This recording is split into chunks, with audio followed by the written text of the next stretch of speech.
अच्छा, हमारे चारों तरफ जो कुछ भी है वो सब पदार्थ यानी मैटर है। हवा जिसमें हम सांस लेते हैं, पानी जो हम पीते हैं, यहाँ तक कि ये स्क्रीन भी। लेकिन सवाल ये है कि वैज्ञानिक इतनी सारी अलग अलग चीजों को समझते कैसे हैं? जवाब है उन्हें वर्गीकृत करके। तो चलिए देखते हैं कि ये होता कैसे है। तो फिर सबसे बड़ा सवाल यही है कि आखिर पदार्थ को वर्गीकृत करते कैसे हैं। ये जो पूरा सिस्टम है ना, ये एक बहुत ही सीधे साधे एक बुनियादी आइडिया से शुरू होता है। और इस वर्गीकरण की शुरुआत होती है एक मौलिक श्रेणी से, जिसे हम कहते हैं शुद्ध पदार्थ। समझ लीजिए कि ये हमारी पूरी समझ की नींव है। यहीं से सारी कहानी शुरू होती है। और देखिए, ये जानकारी हम कहीं और से नहीं बल्कि सीधे एक साइंस की नोटबुक से ले रहे हैं। इससे पता चलता है कि ये कॉन्सेप्ट्स कितने फंडामेंटल और ज़रूरी हैं। तो आइए देखते हैं इन नोट्स में लिखा क्या है। तो सबसे पहली परिभाषा, शुद्ध पदार्थ आखिर हैं क्या? इन नोट्स के मुताबिक ये वो पदार्थ हैं जो एक निश्चित प्राकृतिक अनुपात में पाए जाते हैं। ये जो लाइन है ना, निश्चित प्राकृतिक अनुपात, बस यही यहां सबसे जरूरी बात है। इसको समझने का सबसे बढ़िया तरीका है पानी का उदाहरण। पानी यानी H2O हमेशा हाइड्रोजन के 2 एटम और ऑक्सीजन के 1 एटम से मिलकर ही बनता है। ये अनुपात कभी भी नहीं बदलता, चाहे पानी कहीं का भी हो। इसे एक रेसिपी की तरह सोचिए। जैसे किसी डिश की एक फिक्स्ड रेसिपी होती है, वैसे ही शुद्ध पदार्थ का एक तय नुस्खा होता है जिसे बदला नहीं जा सकता। पानी का नुस्खा हमेशा H2O ही रहेगा और यही बात इसे शुद्ध बनाती है। लेकिन भाई, साइंस में हमेशा नियमों के अपवाद होते हैं, या कह लें कि दूसरे तरह के नियम भी होते हैं। हर पदार्थ इस निश्चित अनुपात वाले नियम को फॉलो नहीं करता। और यहीं पे एंट्री होती है अशुद्ध पदार्थ की। परिभाषा एकदम सीधी है, वे पदार्थ जो एक निश्चित प्राकृतिक अनुपात में नहीं पाए जाते हैं। मतलब शुद्ध पदार्थ की परिभाषा का ठीक उल्टा। यहां पर दोनों के बीच का फर्क एकदम साफ हो जाता है। ये सारा का सारा खेल अनुपात का है। एक तरफ हैं शुद्ध पदार्थ जिनमें एक फिक्स्ड तय अनुपात होता है, और दूसरी तरफ हैं अशुद्ध पदार्थ जिनमें ऐसा कोई फिक्स्ड अनुपात होता ही नहीं है। तो फिर सवाल यह है कि ये अशुद्ध पदार्थ बनते कैसे हैं? इसका जवाब छिपा है मिलाने की कला में, जिसे हम विज्ञान की भाषा में मिश्रण या मिक्सचर कहते हैं। तो सोर्स के हिसाब से मिश्रण तब बनता है जब 2 या 2 से ज्यादा पदार्थों को किसी भी अनुपात में मिलाया जाता है। यहां पर ध्यान देने वाली बात यह है, किसी भी अनुपात में, मतलब कोई फिक्स्ड नियम नहीं है। तो एक मिश्रण बनाने के लिए क्या चाहिए? बस 2 सिंपल सी बातें। पहली, 2 या उससे ज्यादा पदार्थ होने चाहिए, और दूसरी, जो कि सबसे जरूरी है, उन्हें किसी भी अनुपात में मिलाया जा सकता है। और ये स्लाइड मानो पूरी बात का सार है। शुद्ध पदार्थ का एक फिक्स्ड, कभी न बदलने वाला नुस्खा होता है, लेकिन जब बात मिश्रण की आती है तो कोई तय नुस्खा नहीं होता। यहां तो बनाने वाला ही बावर्ची है जो अपने हिसाब से अनुपात तय करता है। तो अब जाते जाते एक सवाल, जरा अपने आसपास नजर दौड़ाइए। हवा जिसमें हम सांस ले रहे हैं, सुबह की चाय, या वो स्टील जिससे हमारी कुर्सी बनी है, क्या ये एक तय नुस्खे पर चलते हैं या ये बस लचीले मिश्रण हैं? एक बार इस नजर से देखना शुरू करेंगे ना, तो विज्ञान हर जगह दिखाई देने लगेगा। नमस्ते। कभी सोचा है कि जब हम सुबह की चाय बनाते हैं या गर्मी में ठंडी शिकंजी घोलते हैं तो असल में हम सबके सब केमिस्ट बन जाते हैं? ये सारी चीजें मिश्रण ही तो हैं। तो आज हम इसी दिलचस्प दुनिया में उतरने वाले हैं कि कैसे बिल्कुल साधारण चीजें मिलकर कुछ कमाल का बना देती हैं। चलिए, एक बहुत ही आसान से सवाल से शुरू करते हैं। जब पानी में चीनी डालते हैं और चम्मच से घोलते हैं तो वो पूरी तरह से गायब हो जाती है ना? तो सवाल ये है कि वो आखिर गई कहाँ? बस यही सवाल हमें विलियन की पूरी कहानी समझाएगा। तो ठीक है, इस केमिस्ट्री की पहेली को सुलझाना शुरू करते हैं। सबसे पहले ये समझना जरूरी है कि ये मिश्रण यानी मिक्सचर आखिर होता क्या है। आज हम जो भी बात करेंगे उसका आधार ये हाथ से लिखे हुए विज्ञान के नोट्स हैं। ये हमारे लिए एक रोड मैप की तरह हैं, जिनकी मदद से हम एक एक करके हर कॉन्सेप्ट को आसानी से और सही तरीके से समझेंगे। ये एक बहुत ही कमाल की बात है। जरा सोचिए, हवा जिसमें हम सांस लेते हैं, जमीन की मिट्टी या सुबह का जूस, ज्यादातर चीजें प्योर सब्सटेंस नहीं है, वो असल में मिश्रण है। शुद्ध पदार्थ तो कुदरत में बहुत कम मिलते हैं। अच्छा, तो अब ये तो समझ आ गया कि मिश्रण क्या है, पर क्या सारे मिश्रण एक जैसे ही दिखते हैं या एक जैसा बर्ताव करते हैं? नहीं, बिल्कुल नहीं। चलिए देखते हैं कि इनके कितने प्रकार होते हैं। देखिए, मिश्रण के दो मुख्य प्रकार होते हैं। एक है समांगी मिश्रण, जिसे होमोजीनियस भी कहते हैं। जैसे पानी में घुली हुई चीनी एक बार घुल गई तो क्या चीनी अलग से दिखती है? नहीं, सब कुछ एकदम एक सार हो जाता है। और दूसरा है विषमांगी मिश्रण, यानी हेटेरोजीनियस। जैसे पानी में रेत रेत तो साफ साफ नीचे बैठी हुई दिखेगी, है ना? और उसे अलग करना भी बहुत आसान है। बस यही फर्क है। तो अभी हमने समांगी मिश्रण की बात की, जहां सब कुछ एक जैसा घुल मिल जाता है। अब इसी से जुड़ा एक बहुत ही खास कॉन्सेप्ट है, जिसे हम कहते हैं विलयन। तो जैसा हमारे सोर्स नोट्स में लिखा है, एक विलयन असल में एक समांगी मिश्रण ही है, कुछ अलग नहीं है। याद है वो चीनी और पानी वाला मिक्सचर जहां सब कुछ परफेक्टली मिल गया था? बस वही एक विलयन है। इसे और आसान बनाते हैं। जब हम शिकंजी पीते हैं तो हर घूंट का स्वाद एक जैसा होता है ना? ऐसा इसलिए है क्योंकि चीनी और नमक पानी में हर जगह बराबर मात्रा में घुल गए हैं। यही एक परफेक्ट विलयन की पहचान है। तो सवाल ये है कि एक विलयन बनता कैसे है, इसके मेन कंपोनेंट्स क्या हैं? चलिए इसके दो हीरो से मिलते हैं। पहला हीरो है विलायक यानी सॉल्वेंट। ये विलयन का वो हिस्सा है जो ज्यादा मात्रा में होता है और दूसरे पदार्थ को अपने अंदर घोलने का काम करता है।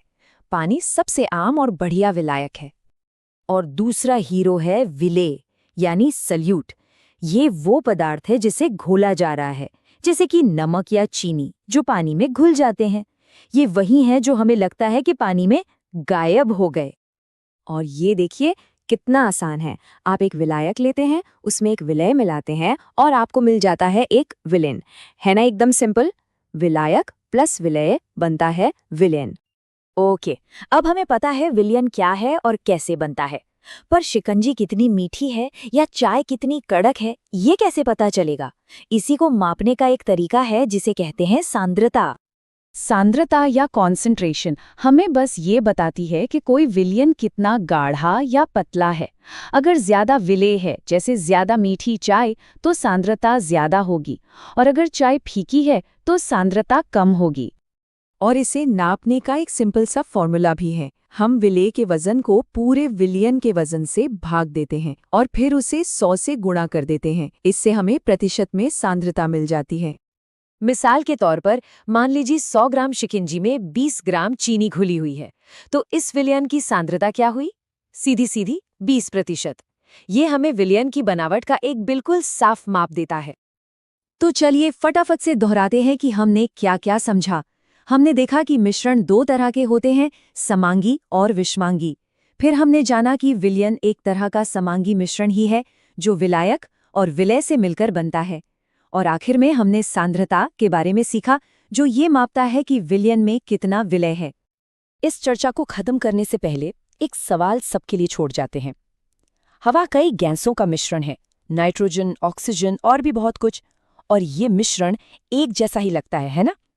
तो जो हमने आज सीखा उसके हिसाब से सोचिए, क्या हवा को हम एक विलयन कह सकते हैं? इस पर जरूर सोचिएगा। आज हम हमारे चारों तरफ मौजूद चीजों के पीछे की केमिस्ट्री को थोड़ा आसान बनाने वाले हैं। तो चलिए एक सवाल से शुरुआत करते हैं। दूध, कोहरा और धुआं, इन तीनों में आखिर कॉमन क्या है? देखिए, ये सभी एक तरह के मिक्सचर यानी मिश्रण है, लेकिन असली खेल इस बात का है कि इन्हें मिलाया कैसे गया है। इसी कैसे में सारा राज छिपा है। तो चलिए सीधे मुद्दे पर आते हैं।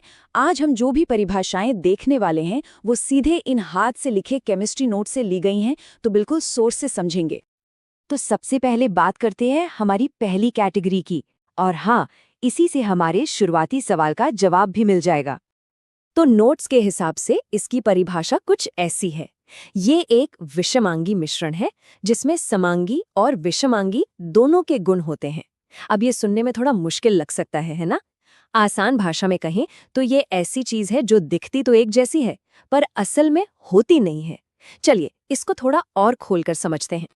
तो इसका मतलब क्या हुआ? कोलॉइड दिखने में तो बिल्कुल एक जैसा लगता है, जैसे कोई असली सॉल्यूशन हो, पर असल में ये बहुत ही छोटे छोटे न घुलने वाले कणों का मिश्रण है। दूध, धुआं, कोहरा, बादल, ये सब इसके बढ़िया उदाहरण हैं। सब ऊपर से एक जैसे दिखते हैं, पर माइक्रोस्कोप के नीचे कहानी कुछ और ही है। चलिए अब हमारे अगले मिक्सचर टाइप पर आते हैं, जिसे निलंबन कहते हैं। ये कोलॉइड से थोड़ा कम कॉम्प्लिकेटेड है। इसकी परिभाषा पर गौर करें। ये वो विषमांगी मिश्रण है जिसमें घुली हुई चीज के कण पूरी तरह घुलते नहीं और उन्हें अलग अलग देखा जा सकता है। ये जो आखिरी लाइन है ना, अलग अलग देखा जा सकता है, यही सबसे जरूरी बात है। इसकी सबसे बड़ी पहचान ये है कि इसके कण इतने बड़े होते हैं कि उन्हें देखा जा सकता है। और हाँ, ये घुलते नहीं हैं। सबसे अच्छी बात, अगर इसे थोड़ी देर के लिए छोड़ दिया जाए तो ये कण धीरे धीरे नीचे बैठ जाते हैं। इसका सबसे क्लासिक उदाहरण है मिट्टी और पानी का मिक्सचर। सबने देखा ही होगा। तो अगर दोनों को साथ साथ रखें तो फर्क साफ है। कोलॉइडल सॉल्यूशन में कण बहुत ही छोटे होते हैं और फैले रहते हैं। दूसरी तरफ सस्पेंशन में कण बड़े होते हैं और साफ साफ दिखते हैं। कोलॉइड देखने में एक जैसा और स्टेबल लगता है, जैसे दूध या कोहरा, जबकि सस्पेंशन जैसे कि कीचड़ वाला पानी कुछ देर बाद अलग हो जाता है, कण नीचे बैठ जाते हैं। अभी तक हमने कोलॉइड और सस्पेंशन की बात की। ये दोनों ही मिश्रण हैं जहां चीजें बस फिजिकली एक दूसरे के साथ मिली होती हैं। लेकिन तब क्या होता है जब पदार्थ सिर्फ मिलते नहीं बल्कि केमिकली जुड़कर कुछ बिल्कुल नया बना देते हैं? इसका जवाब है हमारी तीसरी और आखिरी कॉन्सेप्ट, यौगिक यानी कंपाउंड। इसकी परिभाषा बहुत सीधी है। दो या दो से ज्यादा पदार्थों को एक निश्चित अनुपात में मिलाने से जो पदार्थ बनता है। यहाँ पर जो निश्चित अनुपात शब्द है वो सबसे ज्यादा जरूरी है। तो यौगिक का मतलब क्या है? इसमें चीजें केमिकल बॉन्ड से जुड़ती हैं और ये जुड़ना एक बिल्कुल सटीक फिक्स्ड रेशियो में होता है। इससे जो नई चीज बनती है उसकी प्रॉपर्टीज भी बिल्कुल नई होती हैं, जैसे पानी यानी H2O या नमक NaCl या सल्फ्यूरिक एसिड H2SO4। आप पानी बनाने के लिए अंदाजे से हाइड्रोजन और ऑक्सीजन नहीं मिला सकते, रेशियो हमेशा फिक्स रहेगा। ठीक है, तो अब तक हमने जो भी समझा, चलिए उसे एक साथ रखकर फटाफट देखते हैं कि इन तीनों में मुख्य अंतर क्या है। ये टेबल इन तीनों के फर्क को बहुत अच्छे से समझाती है। सबसे पहले टाइप को देखिए। कोलॉइड और सस्पेंशन दोनों ही विषमांगी मिश्रण हैं, लेकिन यौगिक वो एक शुद्ध पदार्थ है। अब आते हैं पार्टिकल विजिबिलिटी पर। कोलॉइड के कण इतने छोटे हैं कि दिखते नहीं, जबकि सस्पेंशन के कण आसानी से दिख जाते हैं। रचना की बात करें तो दोनों ही मिक्सचर का अनुपात बदला जा सकता है, लेकिन यौगिक का अनुपात हमेशा फिक्स रहता है। और आखिर में सेपरेशन। सस्पेंशन को अलग करना आसान है, वो खुद ही नीचे बैठ जाता है। कोलॉइड को अलग करना मुश्किल होता है और यौगिक को तोड़ने के लिए तो केमिकल रिएक्शन ही करना पड़ता है। तो अब जब ये सब पता चल गया है तो एक बार अपने चारों ओर नजर दौड़ाइए। क्या अब कोई कोलॉइड या सस्पेंशन नजर आ रहा है? ये केमिस्ट्री सिर्फ किताबों या लैब तक ही नहीं है, ये हमारी रसोई में, हमारे आसपास की हवा में, हर जगह है। अगली बार जब सुबह दूध का ग्लास हाथ में हो तो याद रखिएगा, वो सिर्फ दूध नहीं, एक कोलॉइड है।